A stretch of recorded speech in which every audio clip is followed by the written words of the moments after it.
Come on in, guys. Welcome to Idled Out, where we talk all things Survivor. My name is Luke, and today we're talking about Episode 10 of Survivor Winners at War.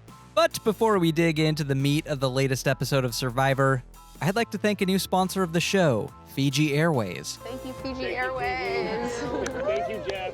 We've got a lot to dig into this episode, so I want to talk about my top 5 immediate takeaways from Episode 10 of Winners at War. Rather than a full episode recap, I'll be highlighting 5 things from this episode I think we should be talking about. That might be specific characters, moves, or moments, or just general things I noticed about the episode.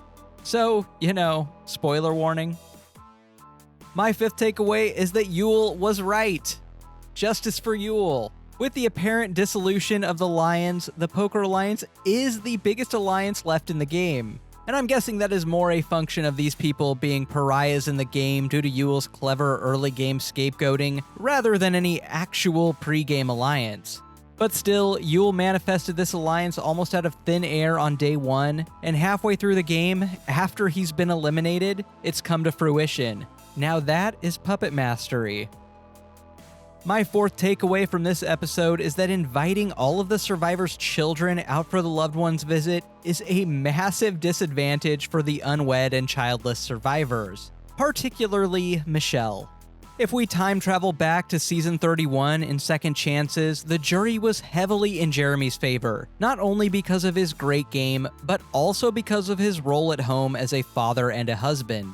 That was just a function of the cast being older than average. As Survivor ages, so too does the average age of players on returnee seasons.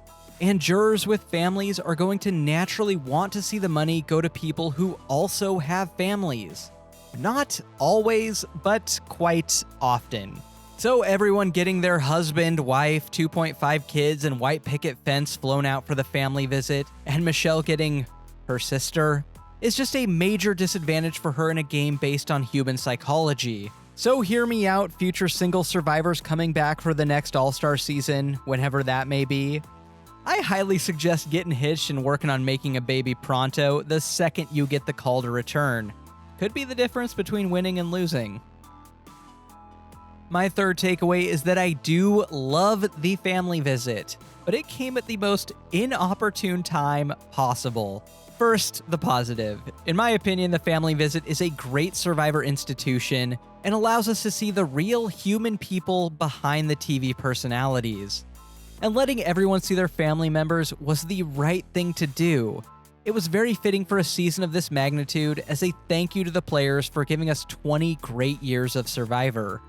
But the timing could not have been worse, coming during a pivotal vote that will likely define the rest of the season. And on top of that, it simply ate up too much time. It was nice that the Edgers got to see their families, but we really needed those extra minutes to help give a clearer narrative going into that wild tribal council. I've been a major defender of the Edge of Extinction segment so far, but this should have been a secret scene, not a segment on the show. I don't know, maybe they thought we really wanted to see Nadia and John Fincher again, but a little more island time with the players in the game proper would have been immensely valuable. My number 2 takeaway is that the tribal talk should have been shut down when Jeremy left. I don't mind the tribal whispering as much as most, I just wish it was subtitled, but Jeff really needs to get a rein on this. Jeff says it's time to vote, it's time to vote. You don't get to pull your alliance aside and make a new plan when someone surprises you at Tribal. Part of the strategy of Survivor is time management. You have a finite amount of time to strategize, socialize, and make contingency plans. There should not be overtime in the game of Survivor. My top takeaway is that I still don't know what happened at Tribal Council, and frankly, that's sloppy storytelling. I really hate complaining, especially since I've been really loving this season so much. But without the show providing a digestible narrative, or at least exit interviews to clear things up for us, this boot is just kinda confusing. Why were Nick and Michelle on opposite sides of the schism when they were allies before? Why did Michelle end up voting for Tyson? There had to be something else going on here. Either she was never on board with the Kim and Jeremy alliance at all, or she chickened out at Tribal, but given her near invisibility on the strategy side of this episode, we needed something more to help this vote make sense. So yeah, A bit of a stumble on the show's part in my opinion, but nothing they can't recover from moving forward, especially if Michelle can explain what happened at the beginning of the next episode. But like I said earlier, less Parvati and Fincher makeouts and more confessionals to contextualize this vote would have been nice. Got nothing else for ya.